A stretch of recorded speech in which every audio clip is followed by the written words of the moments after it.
গল্পের শুরুতেই জুংমিন নামের এক ছেলেকে দেখানো হয় যার এক পা নষ্ট হয়ে গিয়েছিল। তার মা একটি মাছের দোকানে কাজ করে। দেখা যায় তিনি বুবা হওয়ায় কার্ডের মধ্যে কমন বাক্যগুলো লিখে কাস্টমারদের সাথে কথা বলেন। মূলত জুংমিনের অবস্থা ইদানিং খুব খারাপ যাচ্ছিল। স্কুলে কারোর আচরণই তার পক্ষে ছিল না। রাতের বেলা সে গুগলে সার্চ করছিল কিভাবে মরা যায়। তখন তার সামনে একটি বিজ্ঞাপন আসে যেখানে লেখা ডিলাক্স ট্যাক্সি সার্ভিস, মরার বদলে প্রতিশোধ নিন, আমরা আপনার কাজ সম্পন্ন করব। জুংমিন তাদের সাথে যোগাযোগ করে। ট্যাক্সি ড্রাইভার কোম্পানি থেকে ডংসলকে পাঠানো হয়। দেখা যায় ডংসল এসে জুংমিনকে বলে, তোমার সাথে যা যা হয়েছে সব বলো। জুংমিন জানায়, আমি সেজং নামের এক হাই স্কুলে ভর্তি হই। সেখানকার টিচার সব স্টুডেন্টদের সাথে আমাকে পরিচয় করিয়ে দেন।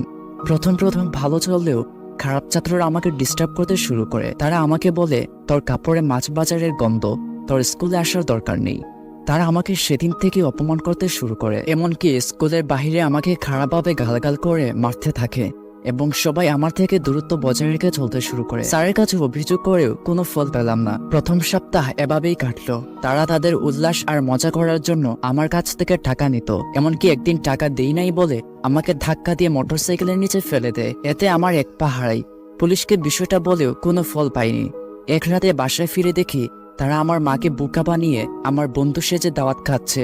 জুংমিনের দুর্বিষহ জীবনের বর্ণনা শুনে তাকে একটা খাম ধরিয়ে দেয় ডংসল। জুংমিন খাম থেকে একটা মেমোরি জাতীয় জিনিস কম্পিউটারে ঢুকিয়ে দেয়, যেখান থেকে একজন মহিলা বলছে, ব্লুবার ট্যাক্সি সার্ভিস বাছাই করার জন্য আপনাকে ধন্যবাদ। আপনার সুরক্ষা এবং সুবিধার জন্য আপনাকে কিছু নিয়ম বলছি। চুক্তি থাকা অবস্থায় কেবের মিটার চলমান থাকবে। সমস্ত ফি একসাথে কাজ শেষে দিতে হবে। একবার আমাদের সেবা গ্রহণ করলে আমাদের সেবা নিয়ে কারোর সাথে শেয়ার করতে পারবেন না। নিয়মগুলো মেনে চলার জন্য ধন্যবাদ। আপনি যদি প্রতিশোধ নিতে চান যারা আপনাকে কষ্ট দিয়েছে, তাহলে বাম দিকের নীল বোতামটি টিপুন। যদি বদলা না নিতে চান তাহলে লাল বোতামটি টিপুন। আপনার পছন্দটি নির্বাচন করুন। জুংমিন এই প্রতিশোধ নেওয়ার গেম খেলবে না ভেবে বাহিরের দিকে আসলে তার আবার সেই সময়টার কথা মনে পড়ে যায়। সে এক বুক কষ্ট নিয়ে নীল বোতামটি টিপ দেয়। দেখা যায় ট্যাক্সি ড্রাইভার ডংসল সে স্কুলে এসেছে। তাকে এই স্কুলে অসুস্থ শিক্ষকের অনুপস্থিতিতে এক সপ্তাহ রাখা হবে। একজন টিচার ডংসলকে বলেন, এখন আপনার 8 গণিত সাবজেক্ট। ডংসল খুব নার্ভাস হয়ে যায়। সে ট্যাক্সি ড্রাইভারদের তথ্য দিয়ে সহযোগিতা করা ইয়নের সাথে যোগাযোগ করে। ইয়ন বলে, মারা খাওয়ার সময় মারা খেতেই হয়, আপনাকে এখন গণিত পড়াতে হবে। একজন টিচার ডংসলকে ক্লাসরুমে নিয়ে যান। সব ছাত্রদের সাথে পরিচয় করিয়ে দেন। ডংসল তাদের বলে, যেহেতু আজকে আমার প্রথম ক্লাস, তাই আমি তোমাদের হাজিরা ডাকবো। দেখা যায় হাজিরা ডাকার সময় খারাপ 3জন ছাত্ররা ইয়াস স্যার বলতে দ্বিধা করে। ডংসল বলে, পরের বার একটু জুড়ে বলবে। একজন খারাপ স্টুডেন্ট মনে মনে বলে, একটু সময় দে, দেখিস কি করি। ডংসল যখন তাদের 3জনদের আরেকজনের নাম ডাকে, তখন ছেলেটি দাঁড়িয়ে বলে, বাহিরে একটু হাওয়া খেয়ে আসি। ডংসল বলে, এখন তো ক্লাস শেষ হয়নি। কিন্তু ছেলেটি জবাব না দিয়ে চলে যায়।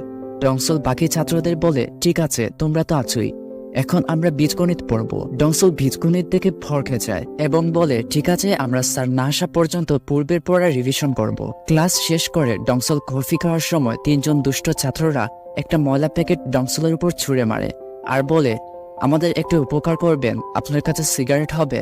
ডংসল বলে, এগুলো টিচারের কাছে কেউ চায় না। তখন 3জনের আরেকজন এসে বলে, আপনি তো খণ্ডকালীন টিচার, এখনো আপনার কাছে কিছু পড়িনি। কথা শেষ করে সে তাদের আরেকজনকে জুড়ে থাপ্পড় দেয় এবং অভিনয়ের মতো ছেলেটি কাঁদতে কাঁদতে বলে, স্যার আমাকে মেরেছে, স্যার আমাকে মেরেছে। তারপর তারা চলে গেলে ডংসল ফিসফিস করে ইয়নকে বলে, দেখা যাবে কে কত বড় অভিনেতা। ডংসল কম্পিউটারে চেক করে দেখে এরকম অনেক সহিংসতা হয়েছে। কখনো ছেলেগুলোর বাবা মা আসেনি, শুধু একজন মামাই আসতো, যে এগুলো এসে মিটমাট করে চলে যেত। স্কুলের বাইরে বসে তখন ছেলেগুলো সিগারেট খাওয়া নিয়ে কথা বলছিল। তাদের কাছে তখন সিগারেট ছিল না।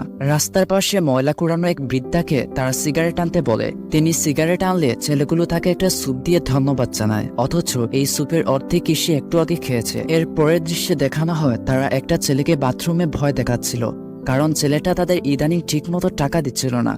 সে সময় সেখানে ডংসল চলে আসে এবং এটা সেটা দরকার বলে ছেলেটাকে নিয়ে যায়। 3টা ছেলের ভেতরেই তখন ডংসলকে শিক্ষা দেওয়ার ক্রোধ জ্বলে উঠছিল।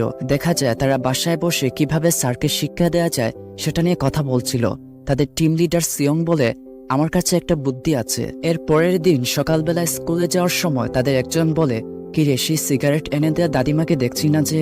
তখন তাদের সামনে এক বৃদ্ধ এসে দাঁড়ায়।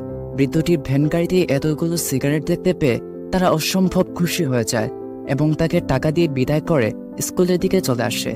দেখা যায় সিয়ং ডংসলকে বলছে, স্যার আপনাকে লাইব্রেরিতে কেউ একজন ডাকছে।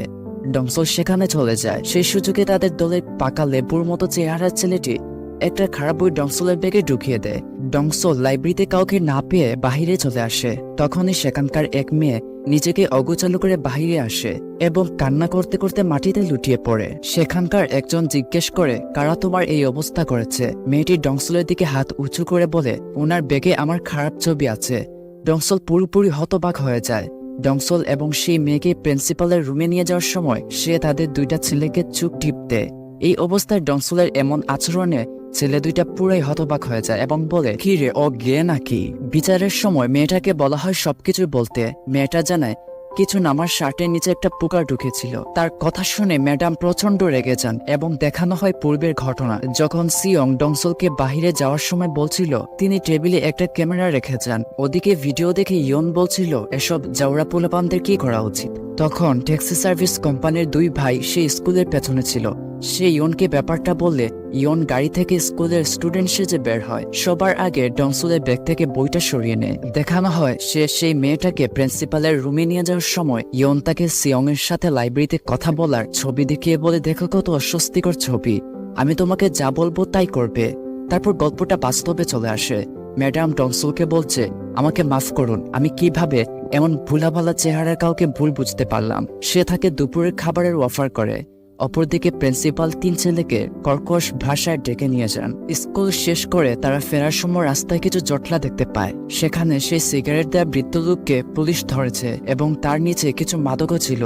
পুলিশ বৃদ্ধকে বলে, আপনি কার কাছে এগুলো বিক্রি করতেন? বৃদ্ধটি সেই তিন ছেলের দিকে হাত তুলে বলে, এদের কাছে। দেখা যায় ছেলেগুলো পালিয়ে একটা নির্জন জায়গায় আসে। তাদের একজন বলে, দেখ, সিগারেটে অন্য কিছুর গন্ধ আছে। সিয়ং তাদের বলে, এটা মাটি চাপা দিয়ে ফেলতে। পরের দিন ক্লাসে ডংসল সবার উদ্দেশ্যে বলে, আজকে তোমাদের একটা জিনিস দেখাবো, যেখানে কালকের মাদক মিশ্রিত সিগারেট চাপা দেওয়ার ভিডিও ছিল। এটা দেখে ছাত্র তিনজন ভরকে যায়। ডংসল বলে, দুঃখিত, ভুল ভিডিও চালু হয়েছে। তারপর সে একটি পড়ালেখার ভিডিও আনে। স্কুল শেষ করে ছাত্র তিনজন ডংসলকে আটকে ধরে এবং বলে, এটা কি ছিল? ডংসল জানায়, অন্য ছাত্ররা বুঝতে পারেনি এটা তোমরা ছিলে। আমার কাছে পাহাড় জঙ্গল খুব অমায়িক লাগে, তাই ভিডিও করছিলাম। আমি ভাবতেই পারি নাই তোমরা সেখানে থাকবে।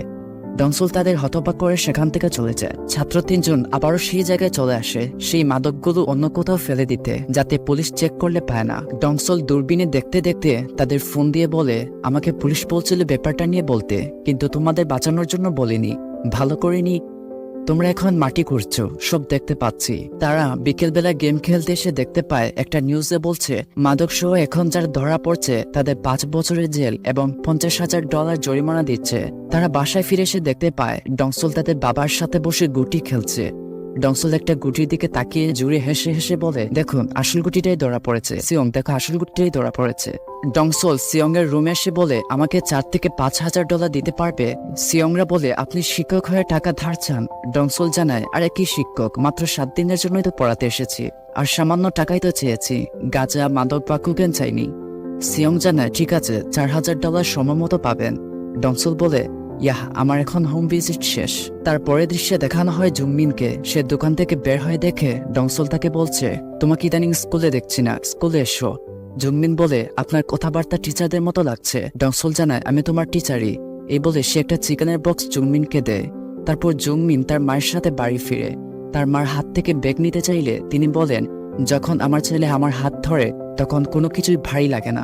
দেখা যায় ডংসলকে সিয়ং একটা ছাদে ডেকে এনেছে। সেখানে সিয়ং এর মামা ছিল। তার মামা বলে, তুই কিসের টিচার, ছাত্রদের কাছে টাকা ধার চাস? তারপর ডংসল এক এক করে সবাইকে তুলুধন্য করে। পরিশেষে সে সিয়ংকে ছাদ থেকে লাথি দিয়ে ফেলে দেয়। বাকি দুইজন ডংসলের কাছে প্রাণ ভিক্ষা চায়। ডংসল বলে, তোমরা জুংমিনকে চিনো?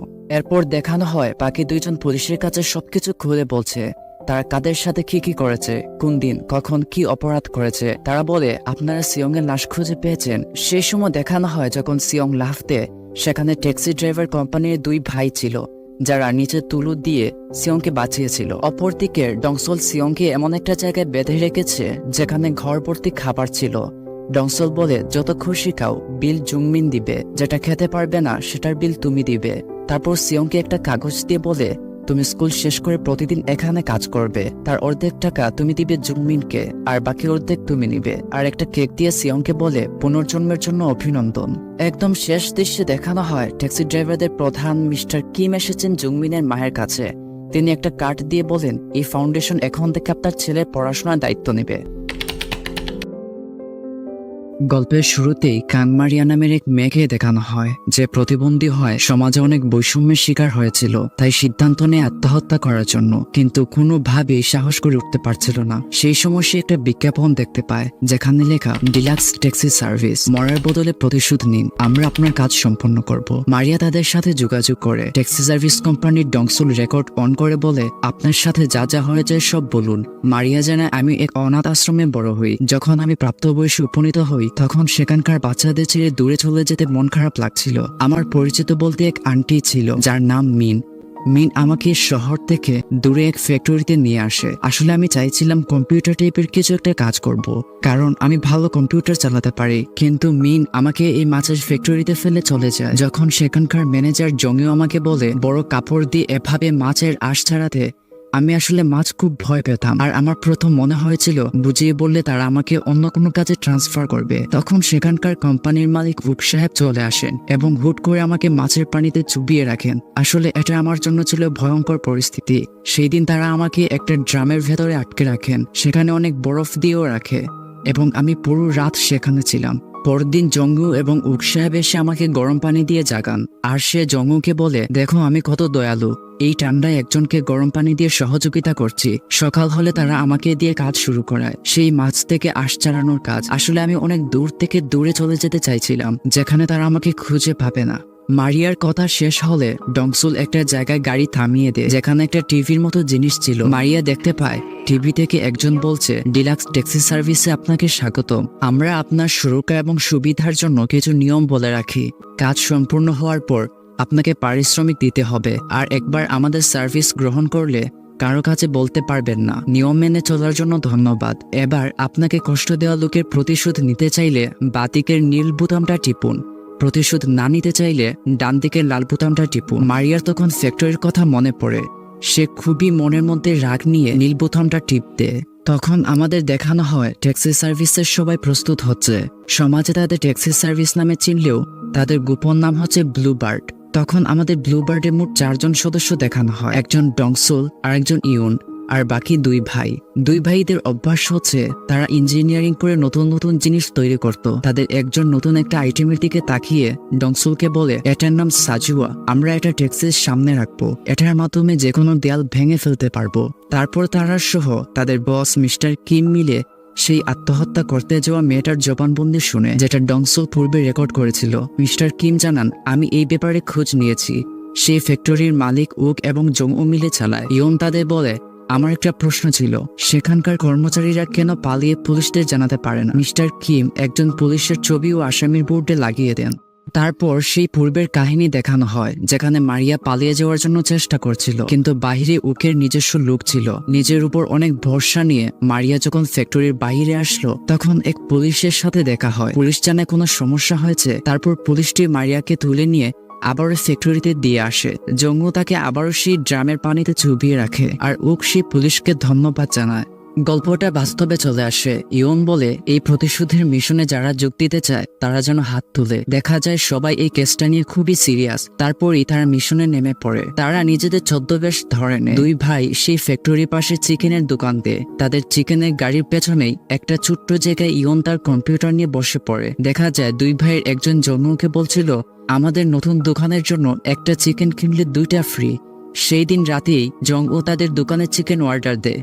জংও তার মালিক উকের সাথে বসে মজা করে খাচ্ছিল। জংও বলে আমি মারিয়াকে মিস করছি। তার বস তার গালে থাপ্পড় দিয়ে বলেন নিজের কাছে সতর্ক থাকো। তারপর তারা খেয়ে ঘুমিয়ে গেলে ডংসুল তাদের ঘরে লুকিয়ে প্রবেশ করে। সে জংওর ফোন খুলে দেখতে পায় মারিয়ার অনেক অস্বস্তিকর ছবি তার ফোনে ছিল। এটা দেখে ডংসুল খুব রেগে যায়। তখন আমাদের দেখানো হয় সে কিভাবে ট্যাক্সি ড্রাইভারদের ব্লুবার্ড টিমে এসেছিল। অনেক বছর আগে এক লোক ডংসুলের মাকে হত্যা করে। সেই হত্যাকারীকে যখন পুলিশ ধরে ফেলে সেই সময়টাই হত্যাকারীকে বলা হয় কিভাবে তার মাকে মেরেছিল সেটা দেখানোর জন্য। হত্যাকারী যখন উদাহরণস্বরূপ দেখায় ডংসুল তখন নিজের উপর রাগ ধরে রাখতে পারে না। সেই জায়গায় মিস্টার কিমও ছিলেন। তিনি ব্লুবার্ডের চেয়ারম্যান। রাতের বেলা মিস্টার কিম ডংসুলের কাছে আসেন। মিস্টার কিম জানালেন আমি ব্লুবার্ডের চেয়ারম্যান, চিনো নিশ্চয়ই। ডংসুল জানায় আমি এইসব আজাইরা জিনিস চিনি না। মিস্টার কিম তার মায়ের হত্যাকারীর ছবি দেখিয়ে বলেন এই হত্যাকারীকে মরতে দেখলে তোমার কষ্ট দূর হবে নিশ্চয়ই। তারপর ডংসুলকে নিয়ে মিস্টার কিম তাদের ব্লু বার্ডে নিয়ে আসেন আর বলেন তোমার মায়ের আসল খুনিকে জানো, সেটা হলো সমাজ, কারণ এই সমাজ সস্তা ক্ষমা দিয়ে সেই দত্তটাকে প্রশ্রয় দিয়েছে। তুমি কি আদৌ সেই পুলিশ আর বিচারকদের ন্যায় বিচার বিশ্বাস করো? তারপর দেখানো হয় ডংসুল সেই ফ্যাক্টরিতে একজন ক্রেতা হয়ে প্রবেশ করে। তাকে দেখে উক প্রথমে ধমক দেয়, এই বলে যে এখানে ঢুকলেন কিভাবে। ডংসুল জানায় সে কয়েক ড্রাম শুটকি কিনতে এসেছে। তারপর উকের সাথে একটা চুক্তি করে সেখান থেকে চলে যায় আর উক এবং জংউ মিলে সেই শুটকির ড্রামগুলো তুলে ধরে। সেখানে অনেক শুটকি থাকায় পোকাগুলির বিচরণ বেড়ে গিয়েছিল। উক জংউকে বলে একটা পোকা খাওয়ার জন্য। জংউ বলে এটা তো পোকা, খাওয়া যাবে না। তারপর তারা দুজন মিন আন্টির সাথে দেখা করে যে মারিয়াকে এই ফ্যাক্টরিতে এনেছিল। উক জানায় পরের বার যখন কাউকে আনবে তখন বোকা শুকা আর কম খায় এমন কাউকে আনবে। মিন বলে মারিয়া সেদিন পালানোর সময় আমাকে ফোন করেছিল, তোমরা যদি তাকে কর্মচারী মনে করো তাহলে শুধু কাজই করিয়ে যাও, তাকে অত্যাচার করো কেন?